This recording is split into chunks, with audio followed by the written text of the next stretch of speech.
ایک گاڑی کے پیچھے دوسری اور پھر تیسری بھی اندر چلی گئی۔ پولیس اہلکاروں نے ان گاڑیوں کے پیچھے پوزیشنیں لے لیں۔ باقی گاڑیاں اور گھڑ سوار دروازے کے سامنے نیم دائرے کی شکل میں پھیل گئے۔ ایک دم حویلی کے اندر سے فائرنگ شروع ہو گئی۔ پولیس اہلکاروں نے گاڑیوں کے عقب سے فائرنگ کی۔ 1 منٹ کے اندر حویلی کی کئی کھڑکیوں کے شیشے چکناچور ہو گئے اور مختلف جگہوں پر سائے حرکت کرتے نظر آئے۔ اس فائرنگ میں ایک کانسٹیبل کی ٹانگ میں گولی لگی۔ دوسری طرف کیا نقصان ہوا اس کا علم نہیں تھا۔ اگلی 2 گاڑیاں آگے لے جاؤ، انسپکٹر کرامت نے بلند آواز میں حکم دیا۔ اگلی 2 گاڑیاں حرکت میں آئیں۔ میں نے انسپکٹر کرامت سے کہا، میں اگلی گاڑی میں جاتا ہوں، مجھے یہاں کے نقشے کا پتہ ہے۔ اس سے پہلے کہ انسپکٹر مجھے روک سکتا یا کوئی اعتراض کرتا، میں جھک کر بھاگتا ہوا اگلی گاڑی پہ پہنچ گیا۔ ان لمحوں میں اپنی جسمانی چوٹوں کی تکلیف میرے ذہن سے بالکل نکل چکی تھی۔ ایک بار پھر حویلی کے مختلف حصوں سے فائرنگ ہوئی۔ پولیس کی طرف سے اس فائرنگ کا جواب دیا گیا۔ جلد ہی یہ فائرنگ ختم ہو گئی۔ حویلی کے اندر سے توقع سے کم مزاحمت ہوئی تھی۔ میں نے لمبڑ جا آصف کے کچھ کارندوں کو چھت پر سے بھاگ کر غائب ہوتے دیکھا۔ برآمدے کے ستونوں کے پیچھے سے گولیاں چلانے والے 2 افراد کو انسپکٹر امجد نے پکڑ لیا۔ ان میں سے ایک آصف جا کا خطرناک صورت والا کارندہ مولوی مظفر تھا۔ اندازہ ہوتا تھا کہ اس نے شراب پی رکھی ہے۔ میں جیپ کو رہائشی عمارت کے عقب سے گزار کر اس جگہ لے گیا جہاں کیکر اور ٹالی کے بہت سے درخت تھے۔ ان درختوں کے نیچے مویشی باندھنے کی جگہیں تھیں اور وہ منحوس طویلہ بھی، جہاں آصف جا نے بے گناہ افراد کو بند کر رکھا تھا اور انہیں اذیتیں پہنچا رہا تھا۔ در حقیقت آصف جا ان لوگوں میں سے تھا جو زندگی کے کسی دکھ کو برداشت کرنے کے بجائے اسے نفسیاتی مرض بنا لیتے ہیں۔ ماضی میں آصف جا کی اکلوتی بہن کی ازدواجی زندگی تلخ ہوئی تھی۔ حال میں اس کی اکلوتی بیٹی کو مشکل ازدواجی حالات کا سامنا کرنا پڑا۔ یہ کوئی ایسی انہونی نہیں تھی۔ زندگی میں ایسے ناخوشگوار اتفاقات ہوتے رہتے ہیں، مگر آصف جا نے ان حالات سے بددل ہو کر چند رشتوں کو اپنا بدترین دشمن جان لیا تھا، جن میں شاید سسر اور داماد کا رشتہ سر فہرست تھا۔ ہم طویلے کے سامنے پہنچے۔ وہاں موجود افراد نے بالکل مزاحمت نہیں کی اور پولیس کی بھاری نفری دیکھ کر راہ فرار اختیار کر لی۔ میں نے اپنے ہاتھ سے طویلے کو لگے ہوئے آہنی تالے پر پستول سے 3 فائر کیے۔ تالا ٹوٹ گیا۔ سب سے پہلے میں ہی اندر داخل ہوا۔ اندر کا منظر میرے لیے جانا پہچانا تھا۔ آہنی سوراخوں کے پیچھے قریباً 12-13 بدحال افراد نظر آ رہے تھے۔ انہیں دیکھ کر گمان ہوتا تھا جیسے وہ مست حال سادھوؤں کا ٹولہ ہو۔ طویلے کے اندر تعفن اٹھ رہا تھا۔ سب سے پہلے مجھے غازی محمد نے ہی پہچانا۔ اس کے چہرے پر جوش لہرایا۔ وہ بس اتنا ہی کہہ سکا، سالار جی۔ اندرونی دروازے کو بھی قفل لگا ہوا تھا۔ ارشد نے پکار کر کہا، چابی پچھلی دیوار پر لٹکی ہوئی ہے جی۔ میں نے چابی اتاری اور وہ دروازہ کھول دیا جو ان مصیبت زدگان پر کئی ماہ سے بند تھا۔ اب ان کے گلے کی زنجیریں کھولنے کا مرحلہ تھا۔ پولیس والے یہ منظر دیکھ کر حیران ہو رہے تھے۔ غازی محمد، باؤ ارشد اور اشفاق وغیرہ مجھ سے لپٹ گئے۔ باقی افراد کے چہروں پر بھی دبا دبا جوش نظر آ رہا تھا۔ تاہم اس کے ساتھ ایک بے یقینی کی کیفیت بھی تھی۔ شاید انہیں بھروسہ نہیں ہو رہا تھا کہ ان کے جرم بے گناہی کی سزا ختم ہونے والی ہے۔ میں نے غازی محمد سے پوچھا، تم خیریت سے تو ہو؟ اس نے اثبات میں جواب دیا۔ اندازہ ہوا کہ وہ فرار میں مدد دینے کے الزام سے بچ گیا ہے۔ جلد ہی پولیس اہلکاروں نے چھوٹی چابیوں کا وہ وزنی گچھا بھی ڈھونڈ لیا جس سے مبہوس افراد کی گردنوں کے کڑے کھولے جا سکتے تھے۔ سب سے پہلے میں نے اپنے ہاتھ سے غازی محمد کی گردن کا کڑا کھولا۔ اس کی گردن پر بھی سیاہ نشان پڑ چکا تھا۔ میں نے اس نشان کو محبت سے سہلایا۔ میں نے کہا تھا نا غازی، میں آؤں گا۔ غازی محمد کی آنکھوں میں ستارے چمک گئے۔ وہ ایک بار پھر میرے گلے سے لگ گیا۔ اسی دوران میں ایک ASI دوڑتا ہوا آیا۔ اس نے اطلاع دی، لگتا ہے جی کہ لمبڑ آصف جا صاحب دوسری منزل پر ہیں۔ وہاں کے سارے دروازے بند ہیں۔ تمہیں کیسے پتہ چلا؟ انسپکٹر کرامت نے پوچھا۔ حویلی کی نکرانیاں بتا رہی ہیں۔ ہم تیزی سے حویلی کے رہائشی حصے کی طرف گئے۔ یہاں اب کوئی مزاحمت کار نظر نہیں آ رہا تھا۔ گھریلو ملازم چونکہ نہتے تھے، اس لیے پولیس کو ان کی طرف سے کوئی خطرہ نہیں تھا۔ ان سب کو ایک طرف زمین پر بٹھا دیا گیا تھا۔ 2-3 نوکرانیاں موجودہ آفت کے سبب زار و قطار رو رہی تھیں۔ ان میں لگائی بجھائی کرنے والی شیتاں بھی شامل تھیں۔ اس نے میری اور شہوار کی زندگی کو مسلسل تلخ کیے رکھا تھا۔ اب مجھے دیکھ کر اس کی نگاہیں زمین پر گڑ گئی۔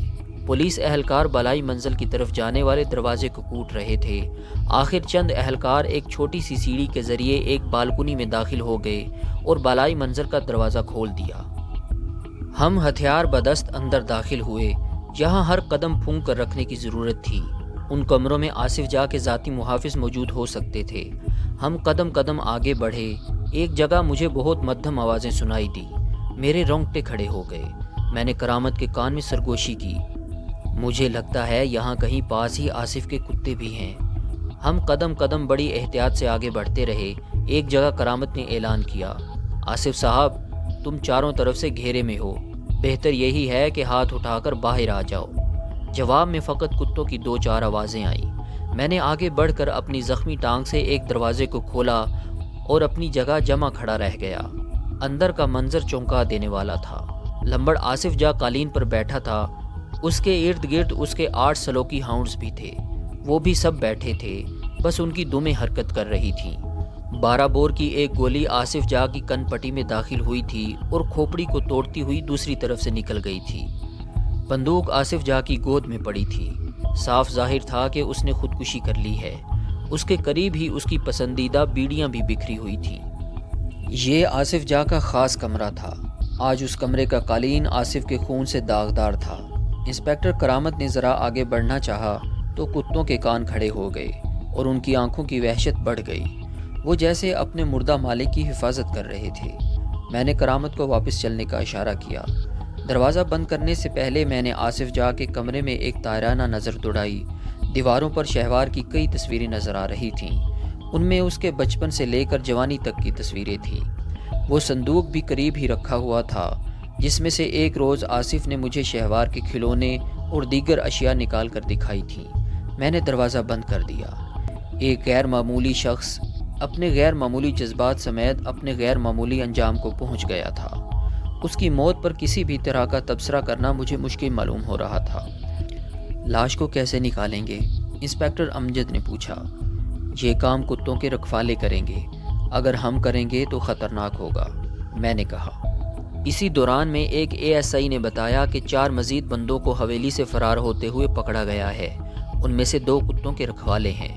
انہیں لے کر آؤ، میں نے کہا۔ چند منٹ بعد چاروں افراد ہمارے سامنے تھے۔ ان میں سے ایک سعید شاہ بھی تھا۔ یہ وہی شخص تھا جس نے چودھری امین کے ڈیرے پر میری مصیبتوں میں گوں نہ گوں اضافہ کیا تھا۔ میں وہاں پناہ کے لیے گیا تھا، لیکن اس شخص نے میری آمد کی اطلاع لمبڑ آصف جاہ تک پہنچا دی تھی۔ اب وہ ایک مجرم کی طرح میرے سامنے کھڑا تھا۔ جی چاہا کہ اس شخص کی ایک آدھ ہڈی تو ضرور توڑ ڈالوں، تاہم پھر کسی نہ کسی طور خود کو سنبھال لیا۔ مصیبت میں تو سایہ بھی ساتھ چھوڑ جاتا ہے۔ یہ تو پھر ایک عام انسان تھا۔ بعد میں سعید شاہ نے مخبری کا اعتراف کر لیا اور رو دھو کر معافی بھی مانگی۔ سعید شاہ کے بیان سے یہ بھی پتہ چلا کہ مجھے پکڑوانے میں چودھری امین کا کوئی ہاتھ نہیں تھا۔ اس کا قصور بس اتنا تھا کہ اس نے مصیبت کے وقت مجھ سے منہ موڑا تھا، اور یہ کوئی قصور تو نہیں، یہ تو رواج زمانہ ہے۔ موکھلوں کے بعد 4-5 دن کے اندر ہی لمبڑوں کا زور بھی ٹوٹ جانا جاگیر کے لیے بڑا اچھا شگون ثابت ہوا۔ بہت سے کام آپ و آپ ہی ٹھیک ہونے لگے۔ انسپکٹر میاں وارث نے بلکیس کو خیر سگالی کے پیغام بھجوائے اور پھر حویلی میں آ کر میری خیر خیریت دریافت کی۔ وہ بڑا خچرا انسان تھا۔ اس نے بڑی مہارت سے اپنی ٹانگیں دونوں کشتیوں میں رکھی ہوئی تھیں کہ جو کشتی بہتر چلے گی اس میں سوار ہو جائے گا، اور اب وہ جاگیر والی کشتی میں آنے کے لیے پوری طرح تیار تھا۔ میاں وارث راہ راست پر آیا تو تیمور کے بارے میں بھی پتہ چل گیا۔ وہ قبرستان میں سے شاہ نواز اور فیاض میواتی وغیرہ کے ساتھ ہی زخمی حالت میں گرفتار ہوا تھا۔ پولیس نے اسے پوچھ گچھ کے لیے ایک نجی جگہ پر رکھا ہوا تھا۔ میاں وارث نے بتایا کہ اب تیمور کو ڈسکے کے سرکاری اسپتال میں داخل کرا دیا گیا ہے اور وہ روح بصحت ہے۔ میاں وارث نے ایک اور قابل ذکر کام کیا، اور وہ یہ کہ اس نے 70,000 میں سے 50,000 روپے بڑے اصرار کے ساتھ بلکیس کو واپس کر دیے، جو اس نے رشوت کے طور پر لیے تھے۔ اس کے بقول وہ باقی 20,000 ماتحتوں پر خرچ کر چکا تھا۔ مزار پر بھی حالات ٹھیک ہو گئے تھے۔ راجوال اور جاگیر کے دیگر 2 دیہات میں زندگی کا نیا جوش اور ولولہ پیدا ہو رہا تھا۔ سب ٹھیک جا رہا تھا، مگر میرے اندر کچھ ٹھیک نہیں تھا۔ ایک نوکیلے پنجوں والا جانور جیسے ہر وقت میرے سینے کو اندر سے کھرچتا رہتا تھا۔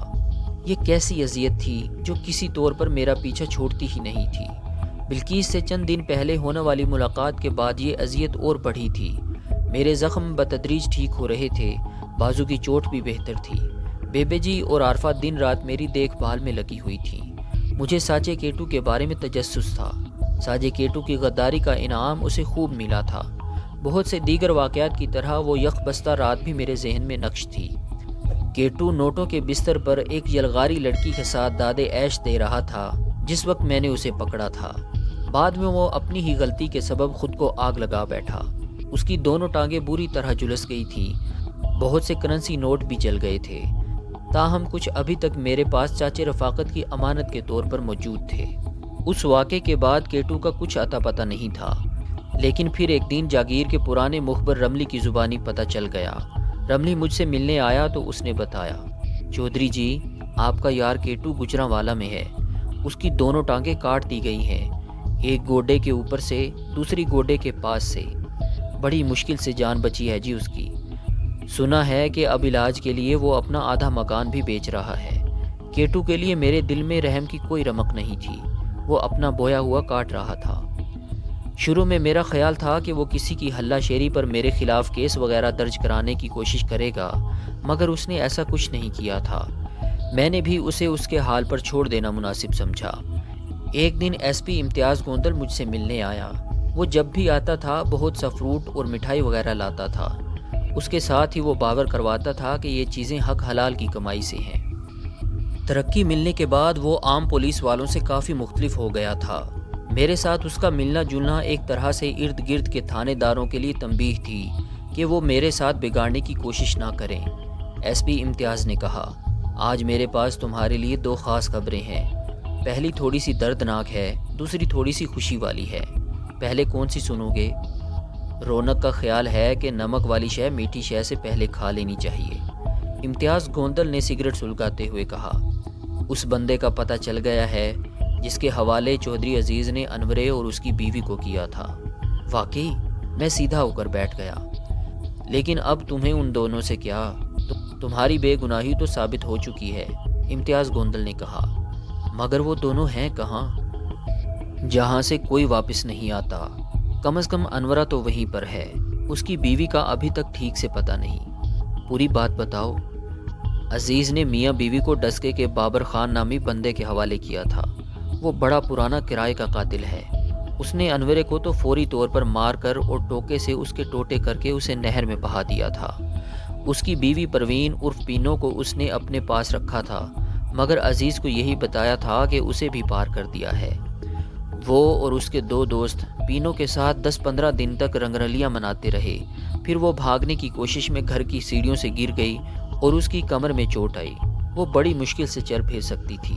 بابر خان یہ کہتا ہے کہ اس نے پینو کو اسی حالت میں 2 قبائلیوں کے ہاتھ 5000 میں فروخت کر دیا تھا۔ ابھی اس کے اس بیان کی تصدیق باقی ہے، لیکن میرا خیال ہے کہ وہ ٹھیک ہی کہتا ہے۔ اوہ خدایا، میں سر پکڑ کر بیٹھ گیا۔ اس طرح تو ہوتا ہے اس طرح کے کاموں میں، حرص و ہوس بندے کو اتنی دور لے جا کر مارتی ہے جہاں پانی بھی نہیں ملتا، امتیاز گوندل نے کہا۔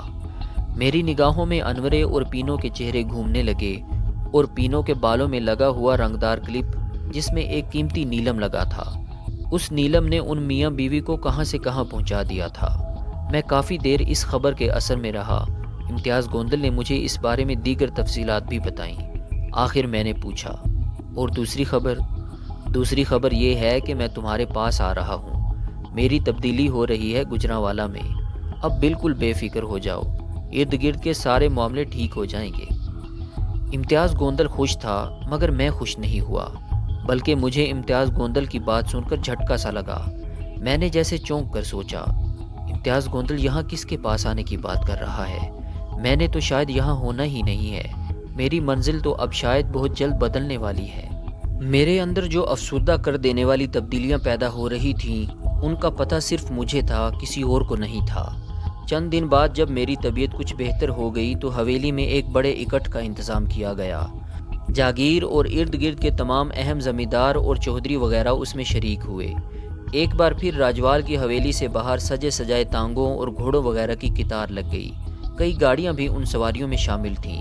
بہت سے ایسے زمیندار جو اب تک تذبذب میں تھے کہ علاقے کی چپکلش میں مغلوں کی طرفداری کریں یا جاگیر کی، اب بڑے جوش و خروش سے جاگیر کے اکٹھ میں شامل ہوئے اور انہوں نے ہمیں ہر طرح سے اپنے تعاون کا یقین دلایا۔ سچ کہتے ہیں کہ جیتنے والے کا ساتھ ہر کوئی دینا چاہتا ہے، اور چڑھتے سورج کی پوجا کا رواج ازل سے رہا ہے۔ اس اکٹھ میں جاگیر کے چودھریوں نے برملا میری تعریف کی اور تہہ دل سے میری ساری کوششوں کا اعتراف کیا۔